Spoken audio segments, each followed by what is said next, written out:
Hi, my name is Emeko Kreke and this is Careful Optimist. Today we are reviewing the recently released Beats Studio Pro, which is yet another iteration of the Beats by Dre headphones lineup. But check this out. How many of us know that the Beats by Dre brand and company is a subsidiary of Apple? Yep, Apple is a parent company of Beats Electronics. So to really get this, I think a bit of history is needed. So with no further ado, let's get right into it.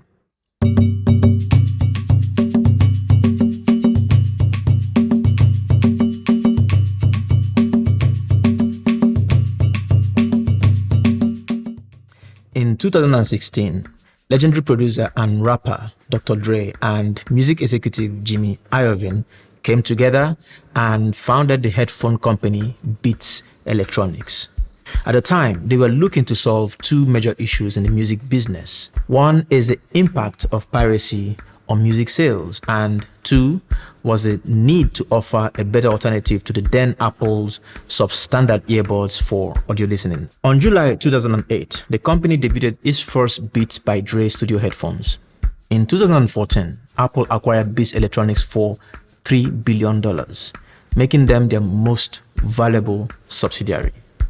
This acquisition also came with the music streaming platform Beats Music, launched by the company in January 2014, just 5 months before the big acquisition by Apple. By 2015, Beats Music was replaced, or should I say, converted into Apple Music that we know of today. Now, what made the Beats by Dre headphones highly successful was not only the sound quality, but also its marketing strategy. From the onset, the Beats by Dre headphones has always touted itself as the brand that brings consumer music listeners the delight of hearing the sound just like the producer and musician in the studio intended. The sound signature of the Beats headphones has always emphasized heavy bass and optimized mainly towards hip-hop and pop music. The marketing strategy was to get these headphones endorsed by celebrities such as musicians, athletes, and fashion designers, thanks to the star power of Dr. Dre and Jimmy Iovine, backed by the reputation of Apple. With the combination of Apple Music, Beats by Dre headphones became synonymous to fashion, lifestyle, and high-quality audio streaming. Over the years, the design of their headphones has capitalized on the boldness and hard-hitting vibes of the bass-heavy signature. Later down the line, Beats by Dre found itself competing for the same market as Sony, Sennheiser, and Bose headphones. Fast forward to 2023, exactly 15 years after the first launch of Beats Studio, we are now on Beats Studio Pro, their latest offering and, in my opinion, the best sounding headphones they have ever made so far. So, let's start off this review by delving straight away into sound quality. After the successes of AirPods Max and AirPods Pro, it makes sense for Beats by Dre to reconsider its strategy towards sound signature. The days of hard-hitting yet muddy bass are receding to make way for sound signatures that emphasize clarity, balance, and nuances across frequencies. The Beats Studio Pro are great sounding headphones for how much it has borrowed from the sound signature of the AirPods Max and, of course, the AirPods Pro. Whenever I put on a new premium headphones, the first thing that I test for is a frequency roll-off between the sub-bass and the bass. In other words, how does it interpret the nuances across different layers of bass? This is almost a definitive confirmation that the mid frequencies will also be detailed and nuanced. The Beats Studio Pro has a very clean sub-bass and bass. It is accurate, balanced, and well-timed. All of this translates into the mid frequency where much of the central details of the music piece resides. In fact, the whole sound signature of these cans are on the bright side compared to the, say, Sennheiser Momentum 4 or the Bose & Wilkins PX7 series. And my deduction after using these headphones for a while is that the treble, that is, the high frequency, are too much on the bright side for my liking. This becomes even more pronounced at high volumes. We also find this bright and spicy, I would say, treble on the AirPods Max, for which they sound somewhat clinical. On the website of the company, they claim that the Beats Studio Pro is the most precise and powerful headphones they have ever made. And yes, this is true. The drive units have been re-engineered with upgraded magnets and diaphragm to deliver faster frequency response. Compared to the previous Beats Studio, the company claims that the Studio Pro reduces distortion up to 80%. In my testing, I find this to be true. However, I must point out that these headphones are quieter at maximum volume than comparable headphones in the same price range. For instance, the Sennheiser Momentum 4. So, it's somewhat misleading to boast of a zero distortion at high volume when the range of volume is clipped, or should I say, lesser than other headphones. The biggest selling point of the Beats Studio Pro is that it features an inbuilt DAC, or digital to analog converter. It also comes with a USB-C port through which the listener can access lossless audio via a corresponding USB-C cable. In this, the Studio Pro joins the likes of Bowers & Wilkins PX series in offering lossless audio via cables. This is a major advantage for the Studio Pro in that it sets it apart from the likes of Sennheiser Momentum 4, Sony XM5 that does not have this feature. While using the headphones on wired mode, say with your computer or tablet, you can select between 3 EQ optimized sound profiles. Using the USB-C cable extends the range and capabilities of the drive units. That said, it would have been great if the company offered a customizable EQ presets beyond the 3 sound profiles they offer.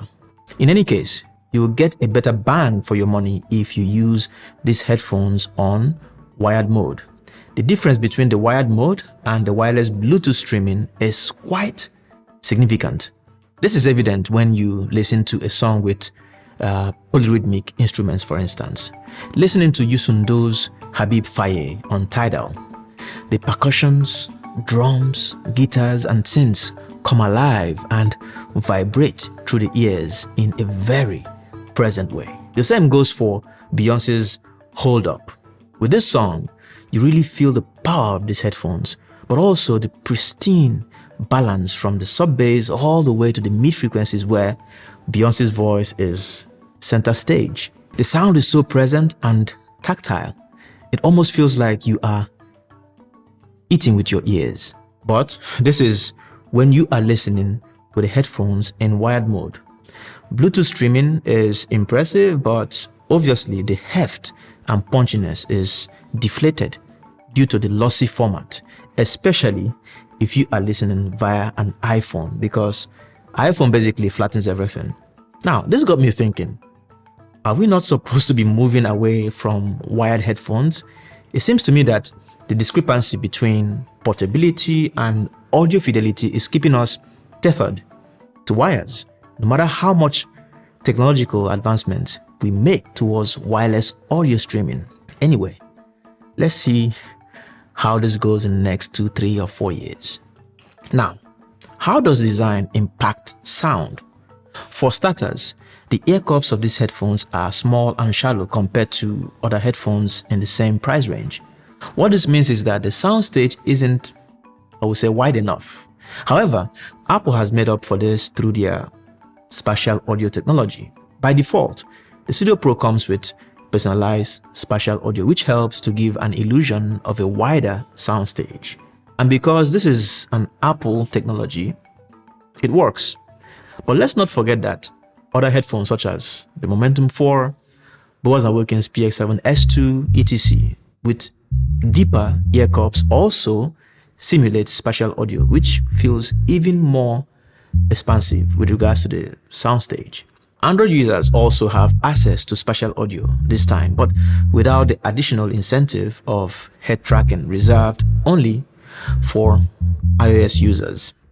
Now, speaking of Android users, one of the significant aspects of the Beats Studio Pro is that it now accommodates the Android platform better. There is a dedicated mobile app for Android users through which they can access features such as spatial audio that we talked about, audio switching, and Find My. Yes, Find My is now possible on Android phones and tablets, just like with iOS devices. How about adaptive noise cancellation in relation to sound?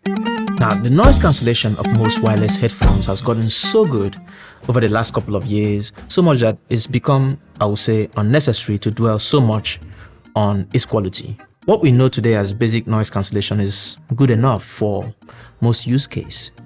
What I'm interested in, however, is how noise cancellation affects sound quality. What we know is that for some headphones, the sound quality is affected based on which mode of ANC you are using.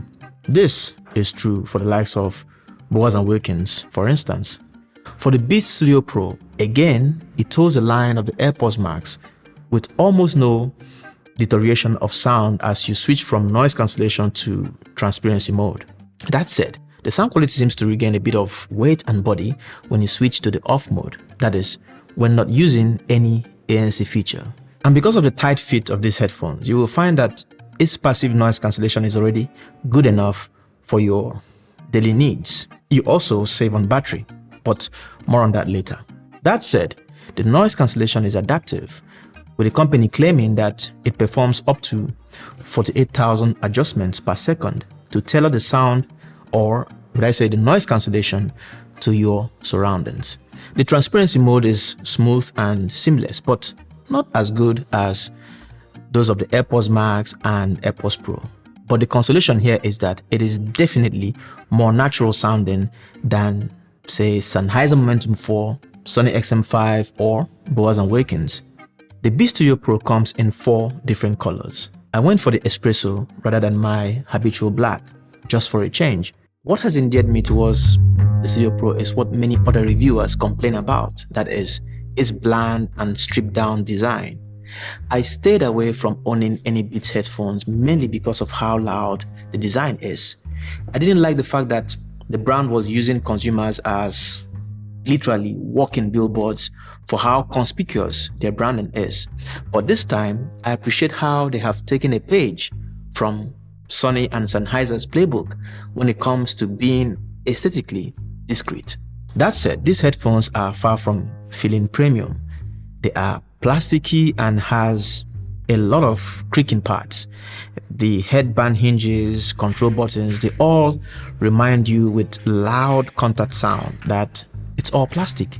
Also, all of this reinforces the feeling that they are not durable, like they might fall apart when you rough handle them, for instance. Also, while testing and photographing Nika for this review, we realized that her hair was getting stuck not only at the hinges of the headband, but also at the grooves of the ear cups. So depending on your hair type, this might be a deal breaker or not. Upon unboxing this headphone, the first impression is how compact and portable it is inside its carrying sleeve. It immediately gives you the feeling that you want to carry it inside its pouch all around you.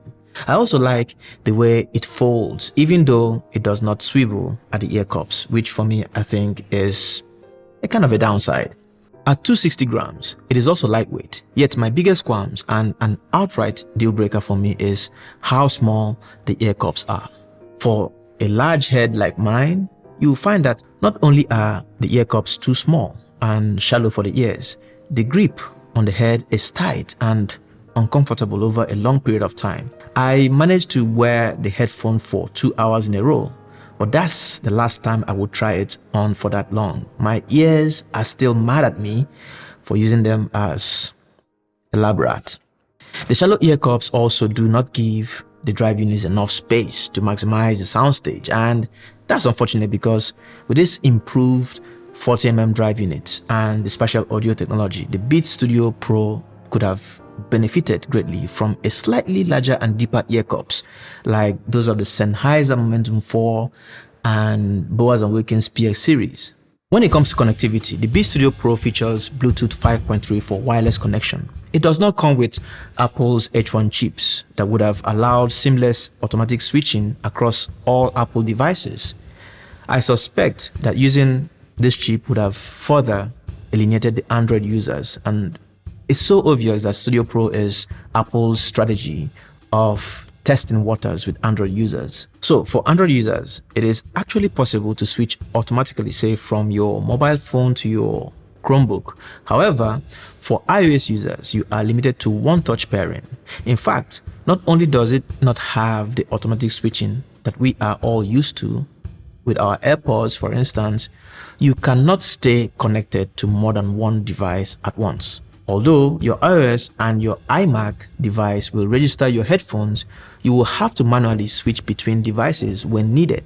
That's very un-Apple-like. Okay, since I am already on a rant mode, I might as well go all in all of the quirks that undercut the user experience of these headphones. These headphones do not come with wear sensors. That is, your music does not pause automatically when you take the headphones off your ears. That's weird. I mean, there is no justification for this oversight whatsoever. Also, it does not come with a standby mode. If you don't remember to manually switch off the headphones, your battery will drain over time. Well, the consolation to that is that you can get up to 4 hours by just charging the headphones for 10 minutes. On paper, the headphones last up to 40 hours without ANC and 20 hours with ANC. I have not tested the battery accurately enough to confirm these numbers to be true. So if you are seeking a more reliable information about battery life, I suggest you watch another review or other reviews out there. Also, they are susceptible to fingerprints, so if you are the kind who likes to keep your device clean and pristine, this will be annoying, but it's not a big deal. I think, we can live with that. Now, you cannot use a noise cancellation or transparency mode while using the Studio Pro in wired mode because those buttons now activate the EQ Optimize sound profile.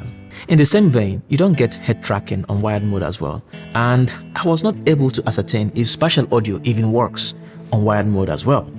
Now, the Beats Studio Pro retails for €399 here in Berlin, from where I bring you this review.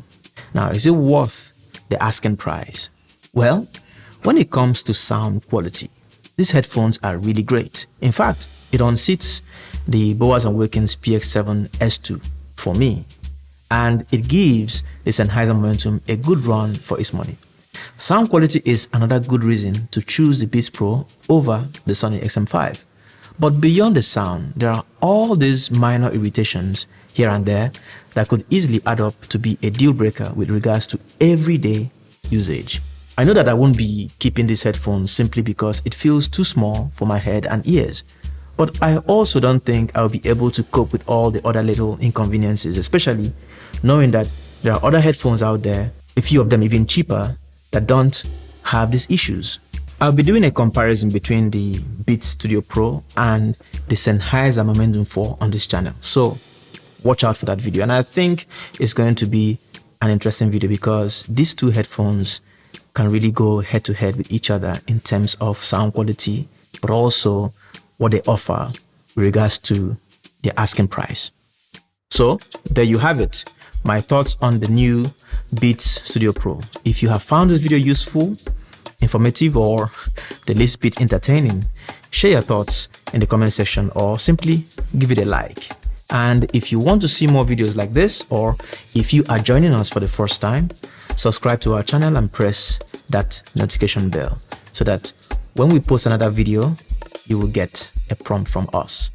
On that note, I wish you a wonderful day or night, depending on your time zone, and see you in the next video. Bye.